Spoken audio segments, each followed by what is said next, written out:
예, 오늘 시편 117편입니다. 예, 2절밖에 안 되니까 좀 너무 싱거운 것 같은 느낌도 들고, 그런데 여러분, 옛날에, 지금은 우리가 이렇게 성경을 너무나 쉽게 볼 수 있지만 구텐베르크의 인쇄술이 개발되기 전에는 어땠을까요? 늘 성경을 들었습니다. 왜냐하면 아무나 성경을 갖고 있을 수 없고 아무나 읽을 수가 없었죠. 그때는 사제들만이 성경책을 갖고 있고 사제들만이 라틴어로 된 성경을 읽어줬기 때문에 그때는 늘 우리가 들었거든요. 그래서 어떤 분이 그런 얘기를 하더라고요. 우리가 듣던 때와 읽을 때가 다르다는 거예요. 우리가 뭐 그런 생각 안 하고 항상 성경을 읽고 책을 읽고 하지만, 그런데 하나님께서 우리에게 말씀을 듣게 하실 때 주시는 은혜가 있습니다. 우리가 새벽마다 드라마 바이블로 계속 시편을 듣고 있잖아요. 뭐 개인적으로 또 우리가 읽는 것도 좋지만 듣는 시간들을 통해서 또 뭐 개인적으로 내가 말씀을 들을 수도 있고요. 들으면서 또 하나님이 주시는 그 은혜를 또 우리가 다 경험하기를 축복합니다. 오늘 이제 2절밖에 안 되는데, 그럼 시편 150편 중에서 가장 짧은 시편이 바로 오늘 이 117편입니다. 2절밖에 안 돼요. 반면에 뒤에 보면 119편 있죠? 그럼 119편 한번 넘겨보세요. 엄청 길죠? 몇 장 됩니다. 한 4장은 되는 것 같은데, 그죠? 몇 절까지 있습니까? 176절까지 있어요. 아니, 이거는 왜 이렇게 길고 얘는 또 이렇게 짧어? 이렇게 우리가 생각할 수 있는데, 그 기록을 보면 이 117편은 이제 감사 찬양시인데 언제 사용됐냐? 절기 예배 때, 또 회당 예배 때 예배의 시작을 알리는 송영으로 이렇게 읽혀지고 노래 불러졌다고 말합니다. 그러니까 우리도 그 예배 보면 주일 낮 예배 순서 중에 맨 앞에 뭐가 있어요? 예배 부름이 있죠. 또는 뭐 성가대나 찬양대에 송영이 있는데, 바로 오늘 시편 117편이 그런 순서에 사용됐던 시편이다. 그러니까 짧아야 되겠죠. 시작을 알리는 그런 노래니까. 그런데 오늘 이 2절밖에 안 되는 짧은 시편이지만 이 안에 우리가 왜 예배를 드리고 왜 찬양을 해야 되고 이런 이유와 목적이 분명하게 기록이 되어 있어요. 1절 한번 보겠습니다. 너희 모든 나라들아 여호와를 찬양하며 너희 모든 백성들아 그를 찬송할지어다. 1절에 보면 먼저 하나님을 찬양하는 그 대상들에 대한 언급이 나오죠. 그 찬양하는 자들, 어떤 자들입니까? 모든 백성, 또 모든 나라들로 그렇게 이야기를 하고 있습니다. 하나님을 찬양한다. 이 말은 하나님을 아는 사람들이 찬양하지, 여러분 교회 안 다니는 사람들이 하나님을 찬양하고 뭐 그럴 수 없잖아요. 근데 당시 이스라엘 백성들은 오직 하나님을 찬양할 수 있는 자는 자기들밖에 없다 이렇게 생각했습니다. 그래서 우리가 소위 선민사상이라고 하잖아요. 이 선민사상은 참 좋은 겁니다. 왜? 내가 하나님께 택함받고 내가 하나님의 자녀고 내가 하나님을 찬양해야 하는 자고 이런 걸 아는 게 얼마나 좋은 거예요. 그런데 이 선민사상의 다른 한쪽은 뭐냐면 우리만 구원받는다, 나만 천국 간다, 나만 하나님의 사랑을 받는다, 이렇게 생각을 하는 거죠. 그러면 이방민족 하나님을 모르는 자들은 어때요? 다 지옥 가야 되고 그들은 하나님 찬양하면 안 되고 이런 거거든요. 그래서 심지어 이방 족속들과 얘기도 안 하고 하나님 믿는 사람들하고는 얘기도 안 하고 그 사람들이 사는 물건은 사도 안 돼요. 그리고 또 어때요?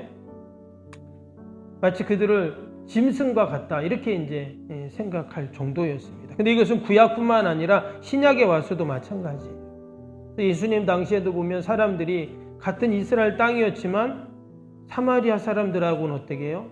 상종을 안 했잖아요. 그래서 남쪽에서 북쪽을 가려면 가운데로 가로질러 가는 게 아니라 삥 돌아서 이렇게 올라가고 내려오는 겁니다. 왜냐? 옛날 그 사마리아 땅에 이방 민족들이 막 들어왔을 때 그들은 순수하지 않고 거룩하지 않다. 그들은 다 이방 민족의 피가 섞였다. 우리 민족이 아니다. 그렇게 여겼던 것입니다. 여러분 갈릴리도 마찬가지예요. 이스라엘 북쪽에 있는 갈릴리도 수많은 이방 민족들이 거기 계속 쳐들어왔잖아요. 외세 침략이 많았기 때문에 이 남쪽 사람들은 어떻게 생각했냐면 저 갈릴리 사람들도 혼혈족이다 이렇게 생각해요. 무시하고 또 뭐 괄시하고 뭐 거기 뭐 선한 게 있겠어 이렇게 이제 생각을 한 거죠. 근데 예수님의 주 사역의 무대가 어디였습니까? 갈릴리였거든요.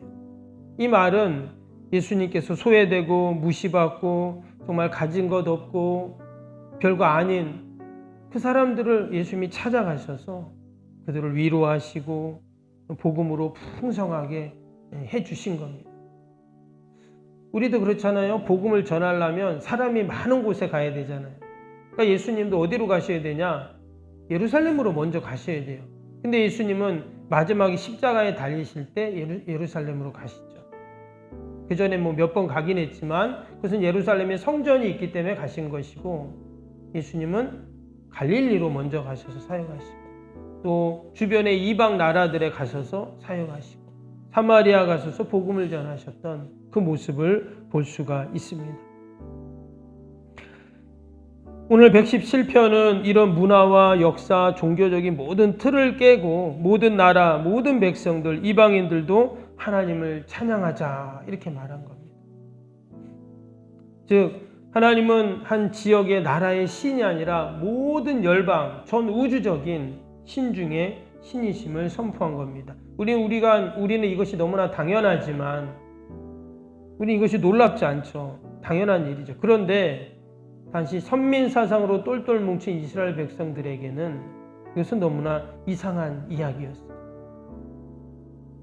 받아들이기 힘든 이야기였어요. 그러나 이것이 뭡니까? 복음 중에 복음이죠. 만민이 복음을 듣고 구원받고 또 모든 나라 백성들 또 모든 민족들이 하나님을 찬양하는 것 이것이 하나님의 뜻이거든요. 우리가 이 새벽에도 함께 기도할 때 우리는 늘 하나님의 뜻에 합당한 기도를 해야 되는데 모든 나라, 모든 사람들이 하나님을 알고 하나님을 찬양할 수 있도록 우리가 함께 기도할 줄로 믿습니다. 그러려면 대통령도 하나님을 찬양하고 시장도 하나님을 알고 하나님을 찬양하고 또 우리의 이웃들 주님을 알지 못하는 그들도 다 주님을 알고 하나님을 찬양하도록 우리가 함께 기도해야 할 줄로 믿습니다. 두 번째는 2절입니다. 우리가 찬양할 이유죠. 2절 보니까 우리에게 향하신 여호와의 인자하심이 크시고 여호와의 진실하심이 영원하미로다. 할렐루야. 우리가 앞에서도 자주 나온 그런 구절이었죠. 여호와의 인자하심, 여호와의 진실하심 계속 반복이 되고 있습니다. 여호와의 인자하심이라는 것은 하나님의 성품 또 하나님의 속성을 이야기합니다. 여기서 이 인자라는 단어가 제가 몇 번 언급을 했는데 헤세드라는 단어라고 했잖아요. 사랑, 자비, 또 용서, 돌보심, 친절 이런 모든 단어들이 다 포함되어 있는 이 헤세드라는 단어인데 그래서 결국 뭐와 연결이 되냐면 하나님의 은혜입니다. 그러니까 하나님의 여호와의 인자하심을 찬양한다는 것은 하나님이 우리에게 베풀어 주신 그 은혜를 생각하면서 찬양한다 이런 말이에요. 나를 위해서 언제나 그 인자하심으로 함께 하시는 그 하나님, 우리가 그 하나님을 우리가 이 새벽에도 찬양할 수 있기를 축복합니다. 또 한 가지는 여호와의 진실하심이죠. 이 진실하심이라는 것은 그것도 하나님의 성품이긴 하지만 다른 한편으로는 나를 대하시는 자세입니다. 하나님이 나를 대하실 때 어떻게 대하시는가? 진실하심으로 대해 주신다는 거죠. 우리가 누군가를 대할 때 어떻게 대합니까? 내가 길을 가다가 아니면 동네 사람을 만나거나 아니면 내 친구를 만나거나 우리가 그럴 때 다른 사람을 이렇게 대할 때 어떻게 대하는가? 대부분은 그렇잖아요. 나와 관계가 없거나 나에게 아무런 유익이 안 되거나 그럼 어떻습니까? 사실 우리가 형식적으로 대할 때가 많이 있거든요. 근데 하나님은 어떤 분이시냐? 진실하심이 변함이 없고 영원하신 분이라고 그렇게 말씀하죠. 그 진실하심이 영원하시다. 그러니까 누구를 대하든 어떤 상황이든 하나님은 늘 진실함으로 대해 주신다는 거예요. 하물며 하나님의 자녀이고 하나님을 찬양하는 저와 여러분을 대할 때 하나님이 어떻게 대해 주실까? 하나님은 진실하심으로 나를 대해 주시죠. 내가 어떤 기도를 할 때 그것을 정말 진심 어린 마음으로 들어주시고, 내가 어떤 상황일 때 하나님은 정말 진심 어린 모습으로 나와 함께 하시는 그 하나님을 이야기합니다. 그래서 오늘 시편 기자는 우리가 그런 인자하신 하나님, 진실하신 하나님을 우리가 함께 찬양합시다. 할렐루야! 이렇게 외치고 있어요. 이 할렐루야라는 단어는 우리가 너무나 잘 아는 단어잖아요. 여호와를 찬양하자. 할랄이라는 단어와 야훼의 축약인 야가 합쳐져 가지고 여호와를 찬양하자 이런 뜻인데, 이 할렐루야라는 단어가 원래 우리가 할렐루야 잘 쓰잖아요. 그렇죠?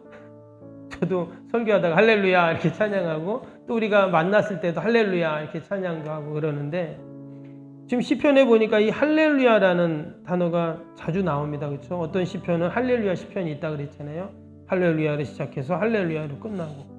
근데 실제로 구약의 절기 때 하나님께 제사를 드리잖아요. 그때 뭐 유월절이고 초막절이고, 그때 유대인들이 그 서두에 또 마지막에 할렐루야 이렇게 외치고 시작하고 제사를 드리고, 할렐루야 하고 외치고 제사를 마치고 그랬다는 거예요. 그러니까 이게 우리가 할렐루야라고 말하는 게 아주 오랜 역사적인 또 예배 전통 가운데 있었던 겁니다. 그냥 할렐루야 이렇게 우리가 그냥 말하는 게 아니라, 이 할렐루야가 그렇게 사용된 그런 용어입니다. 여러분, 할 수만 있으면 우리가 충동적으로 할렐루야 할 필요는 없겠지만 우리가 늘 할렐루야로 이렇게 서로 인사하고 또 할렐루야를 외치고 선포해야 할 줄로 믿습니다. 아멘. 우리 아는 목사님이 있는데 그 목사님 전화하면 할렐루야 항상 그러세요. 예. 그런 분들 있잖아요. 그렇죠? 예. 어찌 보면 그게 저게 인사인가 이런 생각도 하지만, 또 한편으로는 그게 또 맞는 거거든요. 할렐루야. 저도 성도님들한테 문자 보낼 때 할렐루야 아니면 샬롬 이렇게 항상 인사를 하는데, 사실 우리 성도의 삶이 할렐루야가 돼야 되고, 할렐루야로 시작해서 할렐루야로 끝나는 그런 삶이 바로 우리 성도의 삶인 줄로 믿습니다. 성경에 많은 단어들이 나오지만 사실 이 할렐루야라는 표현만큼 가치가 있고 아름답고 최고의 신령한 단어는 없습니다. 사실 우리가 너무나 많이 남발해서 식상해진 게 사실이지만, 원래는 이 여호와를 찬양하라는 이 할렐루야라는 단어는 너무나 귀한 단어이고, 또 그 여호와의 인자하심과 진실하심을 우리가 높일 수 있는 가장 좋은 단어는 뭐냐? 할렐루야입니다. 하나님이 우리에게 늘 진실함으로 대하시는 것처럼 우리도 진실함으로 늘 할렐루야를 외치고 또 할렐루야를 전하고 또 할렐루야를 나누는 저와 여러분이 되시기를 주님의 이름으로 축복합니다. 우리 오늘 또 주일기도 함께 할까요? 주신 말씀 생각하면서 주일기도 함께 하겠습니다. 하나님과의 친밀함이 더욱 넘치며 주님의 뜻을 통찰하게 하옵소서. 아멘. 건축이 진행되는 동안 날마다 샘솟는 하늘의 은혜로 채워 주옵소서. 아멘. 영역과 리더십 건강을 더하사 교회 건축을 은혜롭게 섬기게 하옵소서. 아멘. 신령한 생명의 양식을 공급함으로 성도들의 영혼이 부흥하게 하옵소서. 아멘. 건축을 위하여 맡겨진 소임을 더욱 충성스럽게 감당하게 하옵소서. 아멘. 영적으로 충만하여 하나님의 은혜가 날마다 샘솟듯 넘쳐나게 하옵소서. 아멘. 앞장서서 섬기시는 장로님들의 가정과 자녀와 사업에 복을 더하여 주옵소서. 아멘. 모든 중직자들이 마음을 모으고 정성을 모아 성전을 짓게 하옵소서. 아멘. 건축위원장과 건축위원들에게 지혜와 지식의 영으로 충만케 하옵소서. 아멘. 하나님을 알고 하나님의 영광에 합당한 성전으로 세우게 하옵소서. 아멘. 모든 성도들이 건축위원이라는 주인의식을 가지고 기도에 힘쓰게 하옵소서. 아멘. 구역원들이 말씀의 꼴을 풍성히 먹도록 먼저 은혜를 경험하게 하옵소서. 아멘. 그의 영광을 위해 맡겨진 사명을 기도함으로 감당하게 하옵소서. 아멘. 평신도 지도자들이 굳은 일이나 힘든 일에 앞장서서 섬기게 하옵소서. 아멘. 한마음으로 주님의 비전을 보게 하시고 믿음으로 승리케 하옵소서. 아멘. 예수님의 이름으로 기도합니다. 아멘. 사랑과 은혜가 충만하신 하나님 아버지, 오늘도 여호와의 인자하심, 또와의 진실하심을 찬양으로 시작하고 또 찬양으로 마치는, 할렐루야로 시작하고 할렐루야로 마치는 복된 하루 되게 하여 주옵소서. 하나님의 뜻은 모든 백성들, 모든 나라들이 하나님을 찬양하는 것인 줄로 믿습니다. 오늘도 우리가 만나는 모든 자들에게 할렐루야를 알리고 전하고 나누는 저희들이 다 되게 하여 주옵소서. 오늘도 거룩한 날 주의 전을 찾는 모든 발걸음들을 복되게 하시고 예배마다 모임마다 은혜와 기쁨이 충만케 하여 주옵소서. 오늘도 멀리 해외 나가 있는 자녀들, 또 우리 군에 간 자녀손들, 또 아버지 멀리 타지에 있는 출간 우리 모든 성도들, 하나님 어디 있든지 하나님께서 큰 은혜와 복으로 함께 하시고 늘 하나님 찬양하는 우리 믿음의 성도들 다 되게 하여 주옵소서. 오늘도 나라 민족 교회 이웃 사랑 자녀들 하나님 올려드릴 때 하나님 우리의 기도를 다 들으시고 늘 하나님의 구원의 역사로 함께하여 주옵소서. 우리 연약한 육신, 평산의 환우들, 우리 연로하신 어르신들 늘 돌봐주시고 건강 때문에 염려 근심하지 않도록, 아프지 않도록 하나님 늘 함께하여 주옵소서. 오늘도 아버지 강단에 선포되는 귀한 말씀 하나님이 나에게 주시는 생명의 능력의 말씀으로 받게 하시고 또 그 말씀 붙잡고 한 주간도 또 세상에서 늘 할렐루야를 외치며 승리하는 우리 믿음의 성도들이 다 되게 하여 주옵소서. 우리가 이처럼 늘 하나님 찬양하고 감사와 은혜로 살지만 전쟁으로 온갖 자연재해로 고통당하는 아버지 우리 이웃들이 있습니다. 하나님 불쌍히 긍휼히 여겨주시고 그들도 다 하나님을 찬양하고 하나님의 은혜와 복을 누릴 수 있도록 복의 복을 더하여 주옵소서. 감사하며 예수님의 이름으로 기도하옵나이다. 아멘. 하늘에 계신 우리 아버지, 아버지의 이름을 거룩하게 하시며 아버지의 나라가 오게 하시며 아버지의 뜻이 하늘에서와 같이 땅에서도 이루어지게 하소서. 오늘 우리에게 일용할 양식을 주시고 우리가 우리에게 잘못한 사람을 용서하여 준 것 같이 우리 죄를 용서하여 주시고 우리를 시험에 빠지지 않게 하시고 악에서 구하소서. 나라와 권능과 영광이 영원히 아버지의 것입니다.